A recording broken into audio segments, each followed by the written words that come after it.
Falten 4 minuts perquè siguin les 6 de la tarda. Estem comentant el que ha donat de ser l'actualitat de la setmana amb l'Antoni Bassas, una setmana en la que hi ha hagut unes quantes declaracions sorprenents, contundents, frases per emmarcar, diríem. Antoni, ara les anem comentant. Començant per la intervenció que va tenir al Parlament de Catalunya el diputat de la CUP, David Fernández, convidant els exdirectius de Caixa Penedès a mirar-se al mirall. Mireu. ¿Saben qué es la omertà?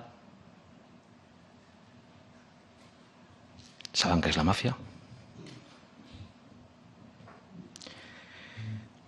Doncs comprin-se un mirall aquesta tarda, se'l posen al davant i veuran la màfia i l'omertà al davant. Vergonya. L'omertà és el silenci, és el silenci obligat per la màfia, perquè si el trenques et maten, no? Doncs el silenci. Això és una comparativa que fa David Fernández perquè aquests dos exdirectors generals de Caixa Penedès es van acollir al dret de no testificar, és un dret que hi ha, ells deien que per evitar un judici paral·lel, perquè això és una comissió d'investigació parlamentària, que no té valor judicial, però ells tenen oberta una causa, i en conseqüència deien que no volien, diguéssim, que una declaració pogués entorpir l'altra. I per tant, a les preguntes successives de tots els diputats de tots els grups no deien res. Quan li va tocar a David Fernández, doncs la cosa era subratllar aquest silenci com una vergonya, la intervenció és una mica més llarga al principi i els diu que s'estan enrient a la cara, ell diu, se'ns estan enfotent a la cara del que van fer i a sobre no estan contestant les preguntes. Jo l'he triat i em fa l'efecte que no cal que expliqui gaire per què. Jo estic segur que a molts dels telespectadors els haurà passat el mateix que he notat que passava aquí a l'estudi. Has notat què ha passat aquí a l'estudi? Sí. Un silenci. Aguantes la respiració. Aguantes la respiració. Aquest és un moment de veritat. És un moment de veritat, en el que el to baix, que normalment fa servir en David Fernández, barrejat amb la indignació que sent, amb la mirada que clava en el seu interlocutor, fa que transmeti una enorme força. És l'actuació d'un polític que no està repetint una consigna, que no està lluint-se davant de les càmeres, tot i que certament s'hi està lluint, sinó que està parlant alhora, i això és dificilíssim en tots els ordres de la vida, amb el cap i amb el cor.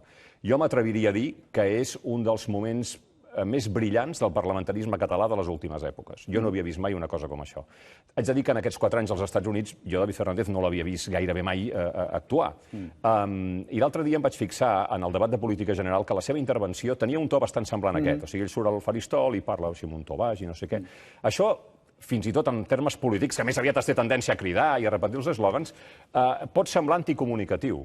Però fixeu-vos que en el seu cas és profundament comunicatiu perquè captura l'atenció del que l'escolta, que baixa la veu perquè, escolta, m'interessa saber el que està dient. A més, jo crec que en la seva intervenció el que fa... Una intervenció que, d'altra banda, t'haig de dir que el Congrés dels Estats Units és la mar de normal. O sigui, quan va algú a declarar al Congrés, hi va tremolant. Poca broma, El fet que no sigui un jutge el que tinguis a davant no vol dir que no sigui molt important la persona que tens a davant. És un representant del poble. És que aquí no hi estem acostumats. El problema és que aquí és sempre tot més amable. Correcte. I en aquesta intervenció et pot agradar més o menys, la pot trobar més o menys dura. Però jo crec que el que fa és elevar el llistó de respecte que mereix el Parlament de Catalunya. No només això, sinó que, i això és el seu triomf final, Fernández aconsegueix parlar com parla la gent del carrer.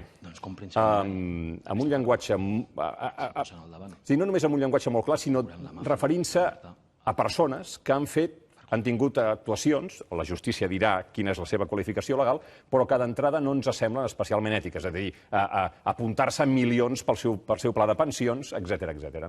I això, i aquesta és una gran virtut que jo li reconec en aquesta intervenció, que francament, ja dic, no m'estranya que hagi concitat el silenci del públic. Sí, no, és veritat que te la quedes mirant, et quedes enganxat.